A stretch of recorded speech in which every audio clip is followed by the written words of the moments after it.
This podcast is sponsored by Talkspace. You know when you're really stressed or not feeling so great about your life or about yourself? Talking to someone who understands can really help. But who is that person? How do you find them? Where do you even start? Talkspace. Talkspace makes it easy to get the support you need. With Talkspace, you can go online, answer a few questions about your preferences, and be matched with a therapist. And because you'll meet your therapist online, you don't have to take time off work or arrange childcare. You'll meet on your schedule, wherever you feel most at ease. If you're depressed, stressed, struggling with a relationship, or if you want some counseling for you and your partner, or just need a little extra one-on-one support, Talkspace is here for you. Plus, Talkspace works with most major insurers, and most insured members have a $0 copay. No insurance? No problem. Now get $80 off of your first month with promo code SPACE80 when you go to Talkspace.com. Match with a licensed therapist today at Talkspace.com. Save $80 with code SPACE80 at Talkspace.com.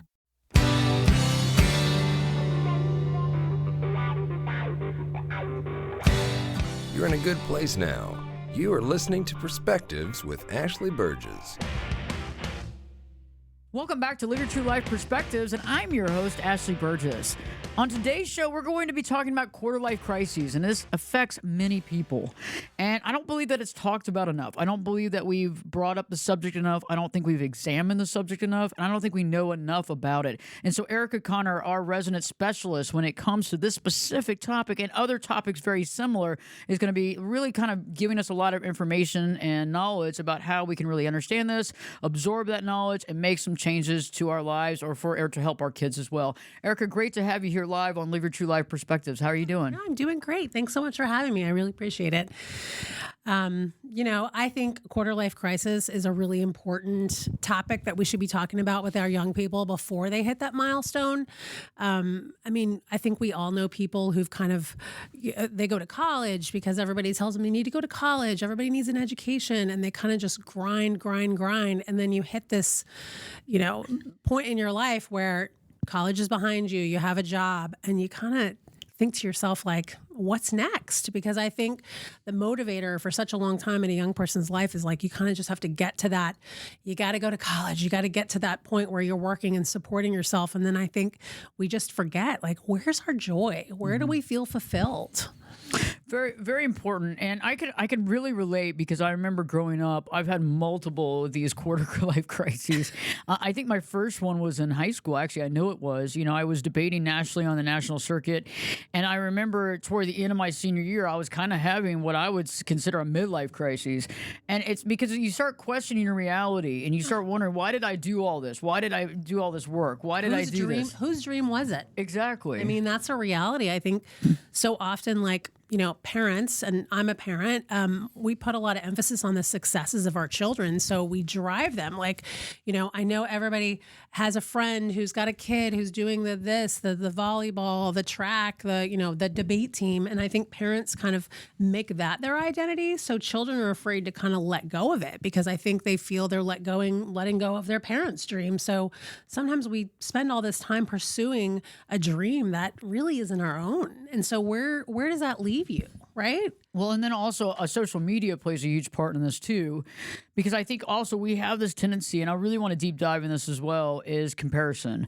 Comparing our lives to other people that are similar ages, comparing based on social media, whether it's Instagram or Snapchat or Facebook or TikTok and all this stuff, you look at other people's lives and you go, my God, like somebody's married, for example. Like, okay, if you look at the quarter life crises and there you are at 30 something, you're, a female, 33 years old, and all your girlfriends have gotten married. Every single one of them is married. You're not even in a deep relationship.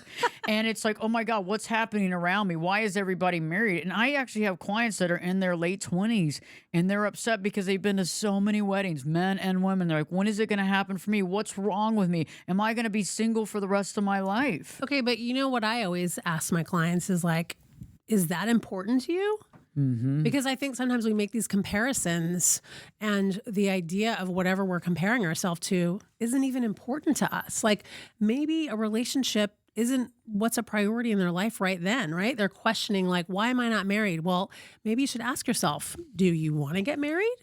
Do you want to spend time with another individual instead of spending time what you're focusing on now? Like a lot of young people are working towards their career. You don't have a lot of time to date and go out and kind of, make it happen for yourselves because that's maybe not so important at that moment. So I think comparisons can be really dangerous because we are only looking through the lens of what the other individuals want us to see, right? And what's important to them. Maybe that's not important to you.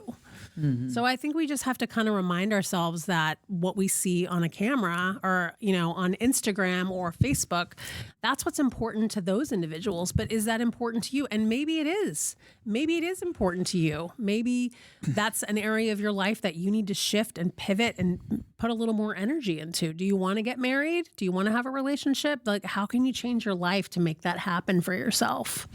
That's a very good point. I find that also, though, society, not only just the friends, but society kind of in general also pushes that. Don't you feel like, oh, you should have a kid by this time? Oh, yeah. Or you should be this talented by this time, or you should have this much money by this time. And I think that is also encroaching on what do I really want? Who am I? And I think that's a big deal. And I think also, too, there's so many people that automatically find that they're behind, like, the 8 ball. Like, I'm trying to think of the guy that started, like, KFC, right? Like, he didn't become, like, I guess, successful until he was in his 60s. And he tried so many different business, couldn't pull it off, couldn't make money, couldn't do this. And then eventually in his 60s, he became this multi-millionaire. But it was like he said that he was always feeling like he was behind the 8 ball, but he was really working hard, steadily, knowing he could get it done. But I think sometimes it really beats people down because they're like, especially with the crypto and everything else going on, and you have these crypto millionaires and all these people, and you're like, but what's happening for me? Why haven't I figured out my direction? Why haven't I decided, where am I in history? And I think that's a question too. That is a great point when you talk about the gentleman with KFC. I think too, we have to remember, like, do you have the means? Do you have the means to get where you want to go, right? We have young people that they're encouraged, everyone's got to go to college. Everyone has to, get this amazing job at the end of the rainbow, right? Like, how many young people don't have the discipline maybe to go to college, the funds to go to college, or just the ability to make those choices and make that happen for themselves? Like, sometimes we just need life skills, right? To get where we want to go. Okay, you can be a crypto millionaire, but what are your skills? Like, how are you going to get there? I think sometimes we need a roadmap for getting to those places. Like, they may not be realistic for everyone, but if that really is like your true dream, you just need the right skills maybe to get there, and on your own timeline too. I think that's important when you talk about how he wasn't very successful until his 60s. Like, why do we let culture dictate what our timeline is for achievements, right? Exactly. Maybe the 20s isn't your time.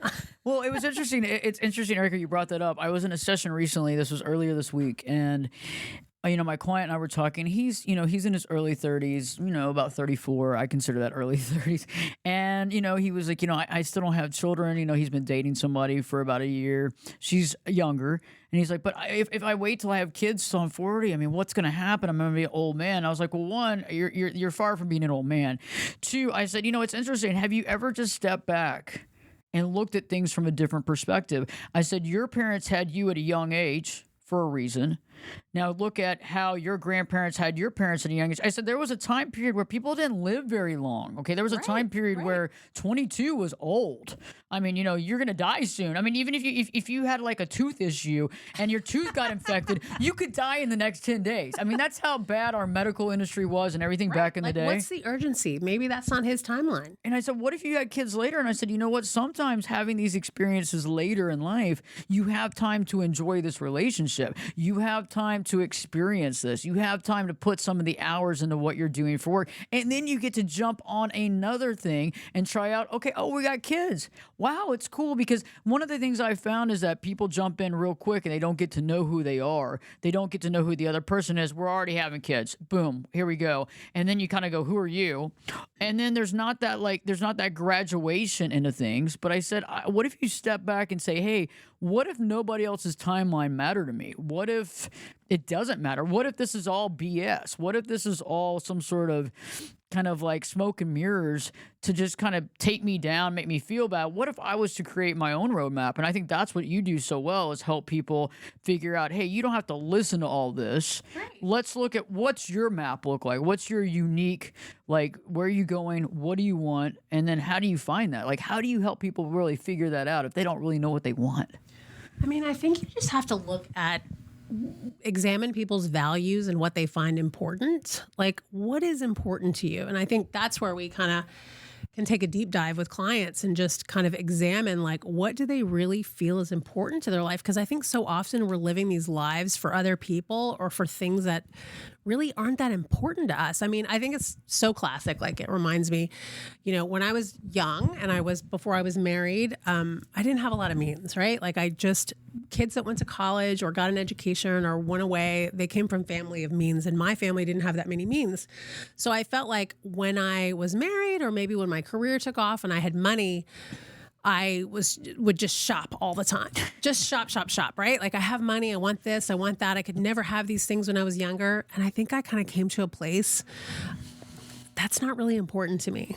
Like, it was important to me when I was young because I couldn't have it. But then once I had it, it just didn't really have a lot of meaning to me. And I think as I've gotten older, what I find important is time. And I wonder if, like, your client who was thinking about having kids at 40 and kind of afraid of, like, oh, I'm going to be so old. You know what you have when you get older that maybe you don't have as a young person in your career? And that's the ability to, like, flex your time and have time with people and want to spend your time in, like, really productive ways. So you just have to find out what's important to you. And, from there you can kind of make more achievable goals, both short and long term. And I think that's where you help people figure out what they really want, right? I agree. Well, when we return, Eric and I will be deep diving more into quarter life crisis, how to understand it, how to kind of map it and figure out your direction. Stay tuned. Live your true life perspectives with your host, me, Ashley Burgess, will be back, and you know it. I'll be back this time in 2 shakes.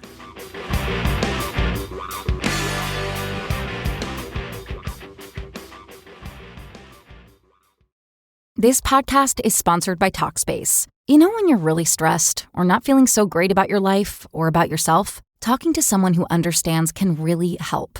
But who is that person? How do you find them? Where do you even start?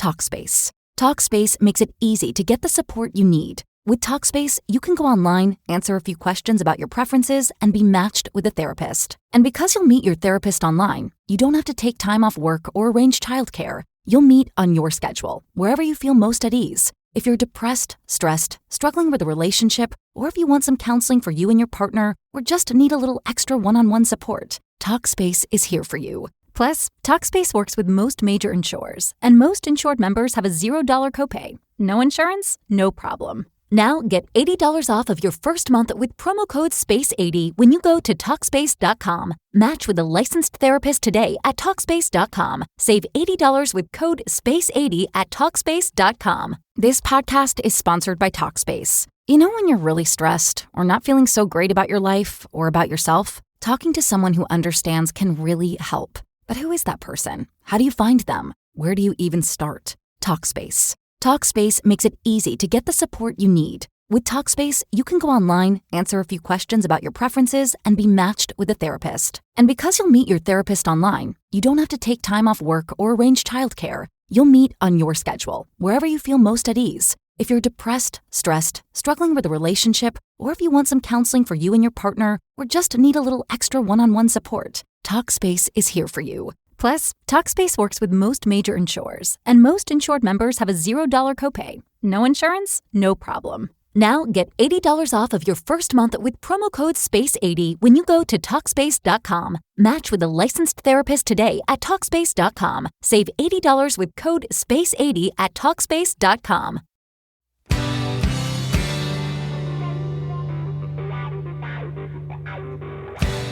Turn it up and jump in the deep end on Perspectives. Now, here's Ashley. Welcome back live to Live Your True Life Perspectives, and I'm your host, Ashley Burgess. On today's show, Erica's joined me. We're talking about quarter-life crisis and understanding the self-questioning, understanding the soul-searching that's involved in this situation. And it's really important to really analyze this because a lot of people are going through this, but they don't actually know what they're going through. They just sit there and say, I don't like anything that's happening. I'm questioning everything in my life. I'm looking around. I don't have any answers. I have more questions than answers, and I'm getting frustrated. Right before the break, we were talking, Erica, about like kind of just figuring out how do we figure out a roadmap? How do we begin to start, I guess, basically filling in the blanks of what do we really want separate from what everybody else is doing? I mean, I would recommend probably to my clients just to step back and maybe take stock of what you have in your life, like what is positive, what brings you joy. I think that can be really difficult for people, particularly people who are married, because I sometimes think maybe their relationship is not bringing them joy, and that can be a difficult obstacle to confront or overcome. I think the first step is really just kind of finding your joy. Where do you feel purpose in your life? And if you don't feel purpose in any area of your life, then I think it's time to start thinking about what interests you. Where do you feel you could bring value, or what would bring value to your life? I think it's really just kind of taking inventory would be the first step. Wouldn't you agree? I agree with you. Taking inventory, and I think what you brought up was very interesting. When people are married, I think that sometimes the relationship could be good, it could be okay, it could be not so good, it could be healthy, unhealthy, but sometimes you can't even see the forest through the trees because you're too busy wondering what they want. And so you're right, it's you kind of got to take it, like put them in a vacuum and really your client, and really think about, okay, really looking at what do you want separate from everybody else, separate from your spouse, separate, like don't think about your goals and stuff just based on that person. Because I think you have to also step out from that a little bit to understand. And that's where I feel it's so hard. And there's like that gray area, is that it's really hard to just kind of separate and just say, hey, what was it? Not what do they want, but what is it that I really want to achieve? Because nobody's going to give you, and this is one of my biggest quotes, nobody's going to give you a Medal of Honor when you die for doing nothing you wanted to do. I mean, like, nobody's gonna be like, oh, hey, Erica's great, you sacrificed everything for everybody and you get this medal. And you're not gonna be like, oh, thanks for the medal. You're gonna be like, this sucks. Nobody's, and even if you got the medal, you're not gonna be like, oh, great. I mean, what do we do then? That's the big question. You know what, you bring a good that's a great concept. I think you want to ask yourself, like, who and what are your influences? Mm-hmm. Who's influencing you? Because maybe it's not your spouse. Maybe it's your girlfriends that are unhappy in their marriage and they're talking you into thinking you're unhappy in your relationship. I know we've all had a friend like that. Maybe you find yourself scrolling on social media too much. Maybe TikTok and Instagram and all those social pages are influencing you. I think that's a big factor. You got to find out, like, what are the influences in your life? Because I think maybe once you make that right, then you're doing things that bring you joy, right? Because when you say you don't get a medal for doing what everybody else or sacrificing your life for the needs of others or the wants of others, I think your influences have a big factor in how you live your life. Right? That's very true. Like, who's influencing you? Maybe right now, everybody that's listening or watching this video or listening to the podcast or listening on the radio, it's like, who is influencing me? And really think about it. Write it down. Don't just stick it in your head. I mean, it's like having a grocery list. I mean, it's hard enough to even get groceries that you need and remember everything without writing it down. These are kind of deep concepts, so write it down. Who is influencing me? And why are they influencing me? And what's the impact that they have on me? And this could be family. What are they gaining, too? Exactly. Because we always talk about boundaries, like only people that benefit from your lack of boundaries is others. Exactly, is other people, right? They get unhappy when you have boundaries. But I think it's important to understand who our influences are. Like, I know a lot of people, like, if you're spiritual, right, you feel like you're kind of driven by like what your faith pushes you towards. Mm-hmm. Like, is that important to you? Do you want to live more in that light, right? That could be something that you could explore. But I think we have to kind of know who our influences are when we step back. Mm-hmm. I agree. Who's influencing you? What do they need? But more so, it's like, because I think sometimes we also confuse that. If someone is like kind of the squeakier wheel, And I just had a conversation right before this the show. I had a conversation with somebody on the phone, and I said, my hesitation is the fact that your emotions are always there, and you're always expressing those emotions, which is good, but you don't leave room for other people to express their emotions. And if somebody's not really expressing their emotions and they're not really expressive that much, then that person is shut down. And so all we're doing is we're just mapping based on your emotions, your feelings at the time, how you feel. And I said, and that gets really challenging. And I said, for people, I'm in touch with my emotions. Okay, I'm not. It's not like I'm not in touch, but my emotions don't run me. Okay, well, because you have regulation, right? You have an emotional regulation, right? But there's other people that their emotions do run them, and so when you're trying to participate or be there, it seems like their emotions always take front seat. Okay, I love that concept because it kind of makes me think about a client I had who was afraid to take like a bold step, right? She wanted to separate from her spouse, and they lived in a pretty affluent area, and she felt she could not move forward to leave her husband and kind of explore other areas of her life because she was too consumed with what her friends and community people would think of her, right? Mm-hmm. So she was using that as like an emotional crutch, so to speak, not to leave. And I feel like sometimes we really need to think about what you said about like not letting your emotions kind of dictate the decisions that you make or the choices that you make. Put that to the side because that's valid, right? We have to experience those feelings, but you can't let the desires and the thoughts and the opinions of others drive how you react or the decisions that you make in your life. And I think it can be very emotional oftentimes when you're making these bold steps, but you have to kind of step back, right? Mm-hmm. Like, how is this going to benefit me in the long run? And what do those influences, how do they fit in my picture, looking down the road? And these are some deep thoughts, it's not something that you just do for 5 minutes when you're in the drive-thru at, Starbucks. It's just like something you got to go, really like deep dive in that, because I agree with you. I think people get so lost, and I think it's easy to get lost because also it's easier to sit there and dictate your life based on, well, I have to take care of that, or I have this responsibility, right. The expectation or I'm married to that, or I have my mother is having health issues, and so I have to participate in that. I can't do this, I can't do that, I have to do this. And so and I think also though sometimes that takes the responsibility off of us from making decisions, but then later on down the road there's crunch time, so it's that's when you really there's your crutch, right? That's exactly it.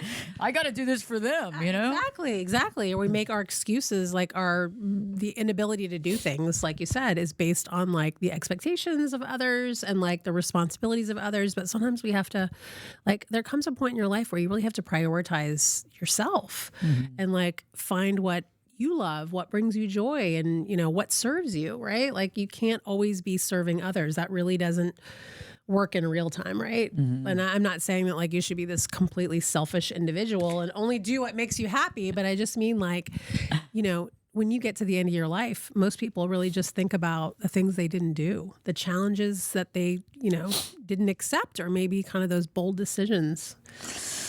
Yeah. It gives me the heebie-jeebies. I mean, seriously, because you're right. You get to that point where we've used all the crutches. We've pushed the responsibility out. And then you kind of go, wait a second, because it gets worse. And I've realized that because I've done it. I think we've all done it. Oh, yeah.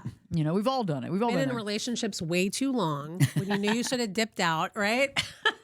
Because you were scared. I mean, I can remember being in my early 20s and like continuing a relationship with somebody that I really did not like, but I really loved all of his friends. Oh. And I really liked his family. And I felt like, gosh, I could just put up with this because I really still want to be part of this group, or I want to be with these people. But you know what? In the long run, it wasn't going to last. Mm. So it was just kind of delaying the pain or the hurt or the loneliness. But you got to make some bold decisions to get bold results, right? You got to just kind of rip that Band-Aid off sometimes. Yeah, I mean, I agree with you. I mean, and I understand completely. And I think everybody out there listening, it's like thinking about that. I mean, everybody has a Band-Aid on. Everybody's holding on. Everybody's waiting. Everybody's trying to be the wuss on what they need to do on this. And so where is it? What is it in the direction that you're kind of wussing out on? Is it at, your direction and where you want to go in life as far as, your work, or is it, is it career? Is it family? Is it having children? Is it meeting somebody? Is it whatever that is, and figuring that out. And I think we've had it's interesting because we've had this revival, and I don't know, back because of the last few years, and I don't want to say the C word, COVID word, but anyway, it's like all these people decided, I'm gonna, take this van, and I'm gonna change this van out, and I'm gonna drive around the world, and I'm gonna drive all over. But don't you kind of secretly wish you could do that? Yeah, I do. I do. I got friends that did it. I got friends that are still doing it. Listen, I would do that in a minute. And I don't know, there's my Band-Aid. That holds me back, right? I feel like I can't let go of all these things in my life. I love my car. But I think too, listen, I love kind of that starter career too. Mm-hmm. I love that mentality. That seems to be a phrase I see a lot lately, is where, you know what, kids go to school, young people go to school, you have this career, and then you kind of get 3 years into it and you're like, oh my God, what have I done? Mm-hmm.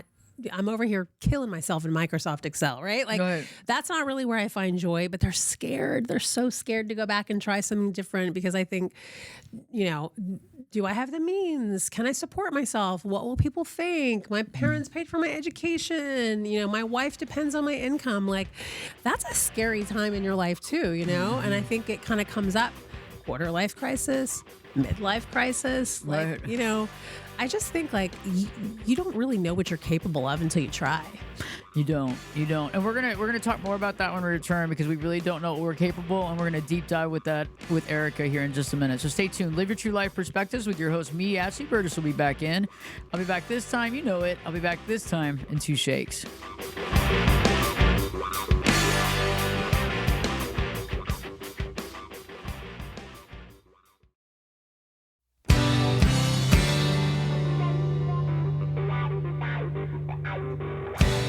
This is Jake Busey, and you're listening to Perspectives with Ashley Burgess.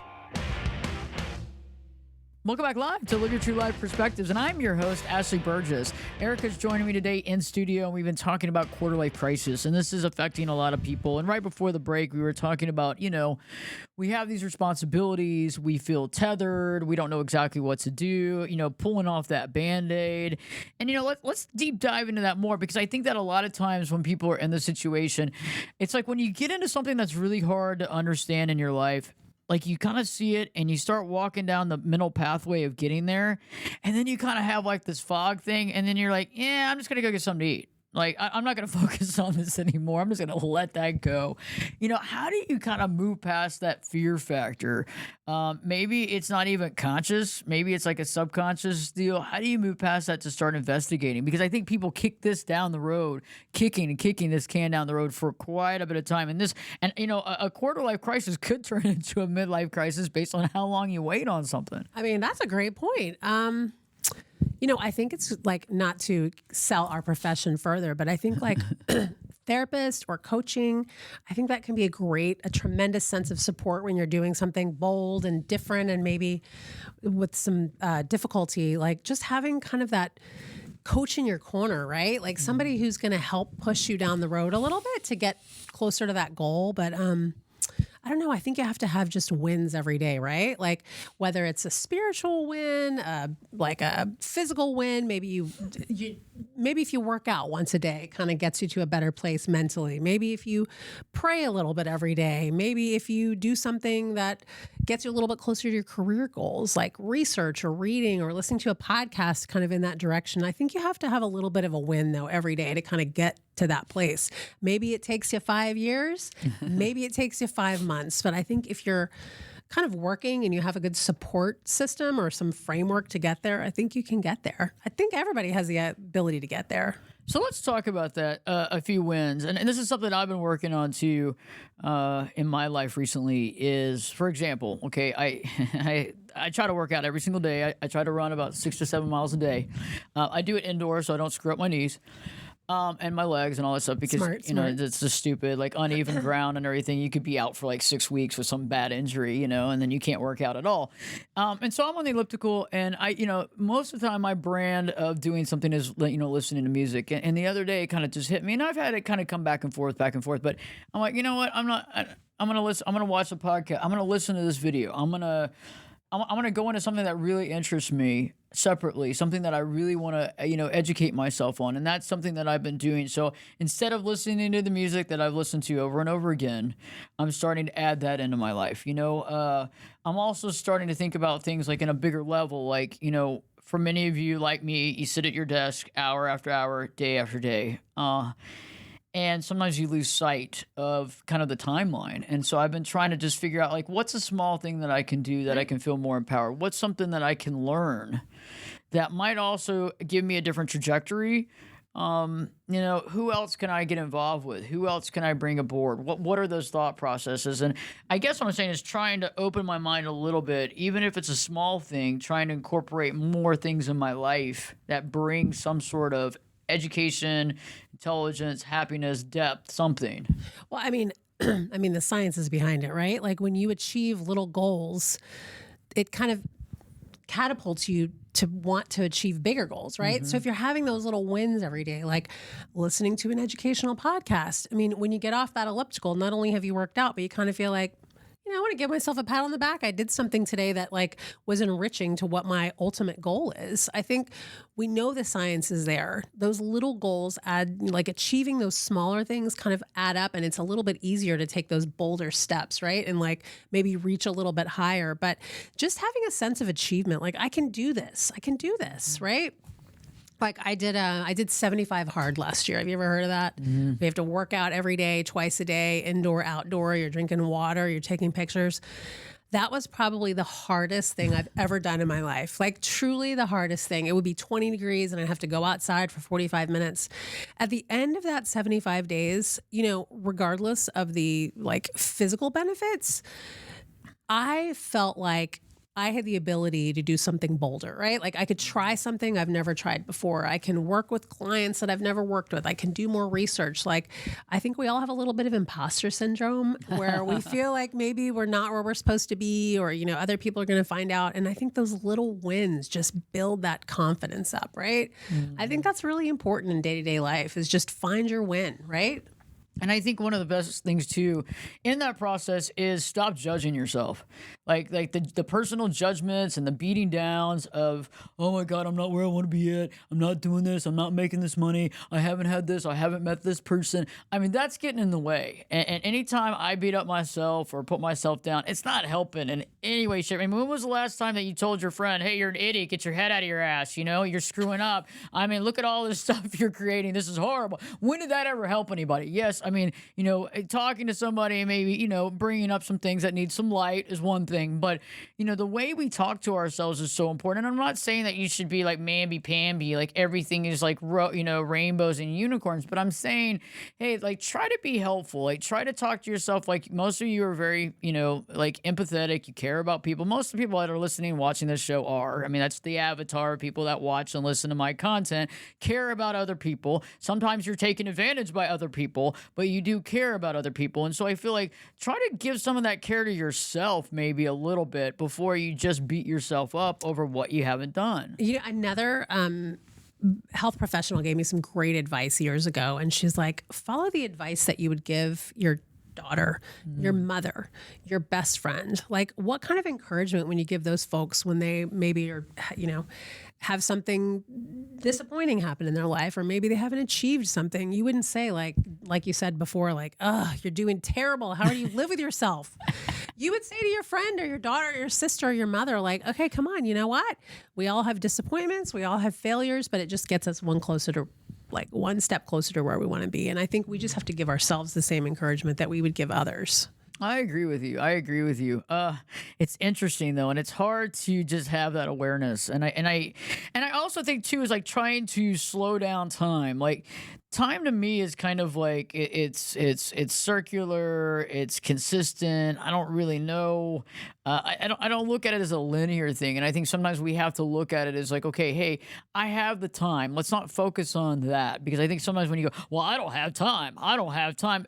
Just the idea of saying I don't have time or I'm running out of time, that's a stressor on its own as well. Okay, but I feel like when people say they don't have time, it's because they're spending too much time doing things for others. Right? Because let's talk about that. Yeah, I mean, it's true. When you do when you spend your time the way that you enjoy it, I think you'll find you've got plenty of it. Because when you don't have time, it means you're too busy working for someone else. And I'm not talking about like career work. I'm talking about spousal work, parent work, friend work. I mean, you just need to make sure that your time is your own, right? If you're spending too much time for other people, I think you'll find you'll have very little of it. Oh, that's very important. And some of you out there are dealing with that, whether it's a spouse, a significant other, a family member, or several friends that are taking up a lot of your time and effort. And it's becoming like a second career, a second job, a third job. It's easy to do. There's always folks that want to get you to do things for them. I mean, you think about just your day-to-day activities. People really want your time. And I think that's our most valuable possession, and you have to treat it as such. Right? Like you have to think about it. When someone asks you to do something for you, think about it. Is this the best use of my time? Like, I'm not saying that we do things for others to get something reciprocal, but like, is this going to bring value to you? Like, is this a person that values your time? Like, will I, if I ask them to do something for me, would they do something for me? Like, you really have to treat time as like your highest or your greatest equity in your life. That's very true. And so, there's two sides to it, but you're right. You need to own your time. Yeah, for sure. You need to own your time. And when you do that, I think you'll find that your goals are a little bit more achievable, right? Because you don't have the static of all those kind of activities and mundane things you're doing for others getting in the way. You can kind of push that aside and see the future a little bit clearer. Very true. Very true. And so think about that. Maybe, looking at your life and taking an inventory of who is taking the most time out of your life and putting that list together, and really look at it and putting it in order of operations, because that's something we don't look at either. Sometimes this can go under the radar. You may have just met somebody, been in a relationship for a few months, and it seems like all of a sudden your life has changed and you're like giving and giving to this person, but not getting that much in return. And we're not sitting there saying, oh, I have to get this much and you got to give this much. But, we're not keeping score, but being aware of these types of things, because somebody or multiple somebodies can really change someone's trajectory very quickly. You're spending all your time doing things that partner wants to do, right? Where's your joy? Are you going to find like that you're resentful towards the other person down the road? Like, you have to set really strong boundaries with people when it comes to time. Yep. Resentment's a big deal. Oh, 100%. Right? And then where does that get you? We should do a show on resentment. Oh my, that's next. Let's just talk about resentment. We're going to talk about resentment for 4 hours. We're going to have callers. We're going to talk about it. I want people to call out the names of the people that they're resentful of. That's very good. We're going to get them on the phone too with you. But no, I think it's true. And so when we return, we'll be talking more about this, because, we do have to have a roadmap, and Erica is very clear about how to create that. We want to talk about this, give some help and some, examples of things that you can start doing right now, some homework, you might say, to start, making things work and to start getting to some sort of answers, because I agree that more answers are better than all questions. So stay tuned. Live Your True Life Perspectives with your host, me, Ashley Burgess, will be back in. I'll be back this time in 2 shakes.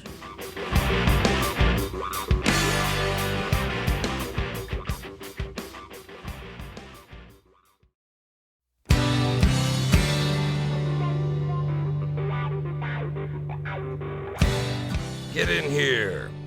You're listening to Perspectives with Ashley Burgess. Welcome back live to Live Your True Life Perspectives, and I'm your host, Ashley Burgess. We've been talking today about quarter-life crises and how to understand it and how to stop, looking at other people's lives and making judgment calls in our own life. And right before the break, we were talking about resentment and how when we give a lot of our energy, or too much of our energy, you might say, too much of our, our direction and all that, we can get resentful. And Erica, I think that's interesting, is that we have to really monitor where is most of our energy going, who is taking most of the energy, but also who are we giving most of it to? It's true. And like we talked about earlier too, like our influences, right? The people that we're spending the most time with, those are usually the people that are influencing the decisions that we make in our day-to-day life, right? Because if they're in your life all day, then they're the ones that are going to be in your ear. So I think the first thing that I usually recommend that my clients do is let's take stock. Let's make a list of the people that we spend the majority of our time with. Who are the people that influence the decisions that we make? And we really take some deep dives into those people and see where their value lies and where they are in our life. Where do they belong? Like your mother, maybe your mother's in your ear telling you all the things that you should do, or where you should kind of focus your time. Okay, That's a great idea. Like, I get some good source of advice from my mom, but like, is that going to be our biggest source of influence? Like, has our mother gone down the same path we have? You know, maybe our mom is a stay-at-home mom and we want to be in a career-driven, you know, lifestyle. Maybe that's not the person that we're going to get advice from. Maybe that's not going to be our best influence. Maybe we're going to go and seek out someone who's kind of walked that walk or taken that path we want to go on. So I think we just have to examine our influences and determine where we can get a greater source of influence that'll get us where we want to be down the line. So I think that's probably the first step, is just kind of identifying who's in our ear and where we're getting our ideas from. That's super important, because you're right, who you're getting your advice from, because everybody usually, unless you're dealing with somebody that's a professional, you know, a therapist or a professional coach, is not, they're giving you advice based on their own life. They're giving you their advice based on their own fears. They're giving you their advice based on their own shortcomings. And unfortunately, not that they're trying to do that, but that's what happens. And so there can be a very, I guess, just not what is necessarily needed to hear. And then sometimes this can get you further off base. You know, I mean, and I'm not saying that our parents don't want the best for us or whatever, but sometimes, you know, the things that they had to do and the things that they couldn't do and the changes that they had to make will influence their conversation with us. I love that you just said limits, because I always think that when someone tells you you can't do something, it's because it's their limit. They can't do it. So they're impressing their limits on you. So you need to make sure that the people around you and the people you're listening to have your best interest at heart. They believe you can do what you want to do, right? They're not imposing their will or their limits on you. They're allowing you the space to achieve your highest limit, right? I mean, that's really like who we need around us, people who believe that we can achieve things beyond where we're at that moment. So true. Yeah. And if we surround ourselves with people that have those limitations or discuss that or put those limitations on us, that's just going to give us further away from where we need to be at. Oh yeah, 100%. And that's interesting, because it's interesting that we've talked about this too as well, because I've had that before where I've brought up something to somebody that, you know, I said, hey, I'm thinking about doing this, and they automatically, oh, you know, that's crazy. But then I look back and I realize they don't have the bandwidth to do that. Right. They don't have the bandwidth to even take that on. It wasn't about me not being able to do it, you know, but then at first for like a few weeks, you're set, well, I guess I'm not going to do that. And then you realize, oh, they don't have the bandwidth to do that in their own life. 100%. Right. 100%. And I think, you know, there are particular kinds of people, maybe people who have like a string of jealousy, but I always say, like, you know, you need to be around people that want to feel your sunshine, right? Like they want to see you succeed because they're not afraid to feel the warmth from what you're achieving. You know, I know there's just so many people that they're influenced by you. They don't want you to achieve greatness because they're afraid that makes them like feel like they're not worthy or they haven't achieved great things. So you want to be with people who want to feel your warmth and, you know, rise to the highest level they can go to too. So that's very smart. Yeah, that's very smart. And so looking at the people that are around you, I mean, and also, and it's not about, you're not always exactly the people you're around, but birds of a feather do flock together. But what I've also found too is just be very careful, be very aware of any sort of negative influences that are in your life and be able to spot it, because it can go under the radar, and sometimes we don't realize maybe there's a friend or somebody in your life that's not adding to your quality of life, but really taking away from it. And analyze that too, because if you have that in your life, you might not even be aware of it. And that person's like creating all this kind of static in your mind, these feelings that you're having, which is making you even more confused. But I really do advocate, because these are things that you got to get really real. You got to really see it. You got to be aware, and awareness is key. You can't just go around just, oh, whatever. You have to be super aware of everybody around you. Intentional. You know, just circling back to like midlife crisis, quarter life crisis.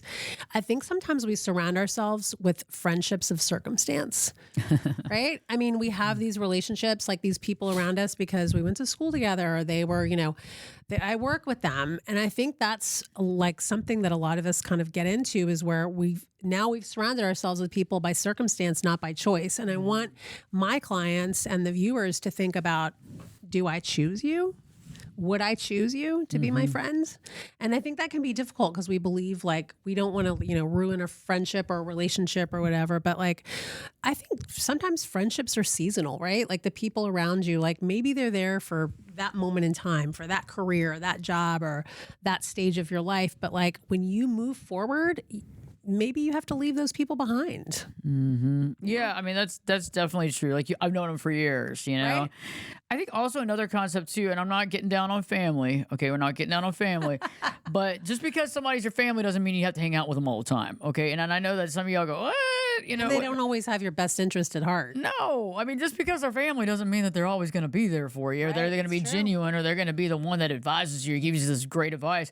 I mean, so really think about that too. And not to say that there's not great family out there, but don't let family, the name, the label family, camouflage the fact that you might be dealing with a wolf. I mean, if somebody's, you know, not really participating at a positive level, or seems to take you down a notch, or kind of make you feel bad, or seems to get, you know, relish off of maybe things that aren't working for you. You know, because we've all had those family members where the first thing when you walk into a family reunion, you know, they're, oh, I heard that something happened to you, you know, and it's this whole downtrot, you know. Or they find joy in like your failures. Oh, for sure. Right? Because they, you know, they kind of push you down to lift themselves up. You have to be like very careful of those folks. And there's people like that in like friend groups. Like, you know, when my kids were younger, I had, you know, friendships of circumstance, right? Like I just spoke about. And there was always a few in the group that were kind of, I don't want to say joyful, but like took delight in like the failures of my kids, or, you know, maybe a failure I had. And I think, gosh, you know what? Like, why would I even surround myself with those kind of individuals? Like, it's time for me to make some bold choices. Like, I got to do something for myself and leave these people behind, because it's just not positive. It doesn't bring value. That's so true. That's so true. And I think so definitely kind of putting together that list, like starting to see the folks that are not maybe positive aspects in your life and start working with that. You know, like when do you think, like, you know, when you work with clients, you know, do you see, how long does it take to get somebody to almost at least have some clarity? What's the average? I mean, everybody's different, but what's the average of somebody actually having, you know, oh, I do see the forest through the trees. I am seeing light at the end of the tunnel. I mean, I think there's definitely some deep dives that need to happen with clients about, like, you know, figuring out what their true purpose is, right? Like, it kind of takes a couple weeks to get into that. I mean, I would say probably within 6 or 8 weeks, we kind of know the direction we're going in. And then from there, it's like, okay, let's walk this. Like, let's figure out how we get there. Let's get moving and see if we can make some progress and get you to where you want to be. But I would say like 6 to 8 weeks, we have a pretty clear focus of what they want, right? Maybe getting there takes longer, you know, and I'm sure there's a lot of failures along the way, but like, we really do find that it takes a good 6 to 8 sessions to kind of take stock of their life, figure out what's important, you know, really do the work to figure out where they want to be. And from there, it's more just, it's action, right? It's action on behalf of the client. Like, are you ready to take that step? I'm going to be there with you, but how difficult is that going to be to navigate? You know, it could be something as difficult as, you know, separating from a partner. That can be really difficult, you know, quitting your job and, trying something new, going back to school at 40 years old. I mean, those are bold moves, but, you know, I think the reward can be really tremendous. I really do. I think sometimes when we live through the lens of other people, life can be not as fulfilling, but I think when you make big choices, I think there's big rewards. I agree with you, Eric. I agree with you. Yeah, we have a lot. So Erica is going to be on the podcast radio show quite a bit coming up here. We have a lot of stuff to talk about. I think that this connects with a lot of people. We're going to be talking more about midlife crisis. I also want to talk with you in a future show about purpose finding and really dedicating time to that, because I don't think we dedicate enough time to really finding ourselves. I mean, the whole reason, and I've said this before and I'll say it again, the whole reason we're on this planet is to figure out who we are. It's not to figure out who everybody else is. Yes, it's helpful to have people around you, and it's great to get to know them, but the little thing that's been hidden this whole time is you got to figure out you. Yeah. Like that's the whole thing right there. That's the enchilada. So everything else is great. It's a sidebar. It's fun, but that's what it's all about. It's true. I think and that's something that most people, like you said, will float through life, like being really present, being where your feet are, just kind of being there and enjoying all the different parts of yourself can be really, really exciting. Mm-hmm. It really is. Erica, thanks for coming in. Yeah, thanks for having me. I've enjoyed it. I can't wait to have you back on. Yeah, let's do it. Awesome. Well, there you go. Erica will be back here in studio ASAP. We have a lot of great shows to come up with and to connect with. And please share with your family and friends. And obviously, if you're listening to the podcast, you're listening on Apple. You can listen on Spotify, iHeart, as well as Spreaker, and also on the website. Check out the AshleyBurgess.com. AshleyBurgess.com. We got got a new makeover. So go check that out. And you can also find out information on Erica right there as well. If you go to coaching, you click down, you see Erica's profile. You can read her bio. You can also set up an appointment right there online with her as well. So stay tuned. We got more content, more shows coming up, and Live Your True Life Perspectives with your host, me, Ashley Burgess, will be back in. I'll be back this time in 3 shakes.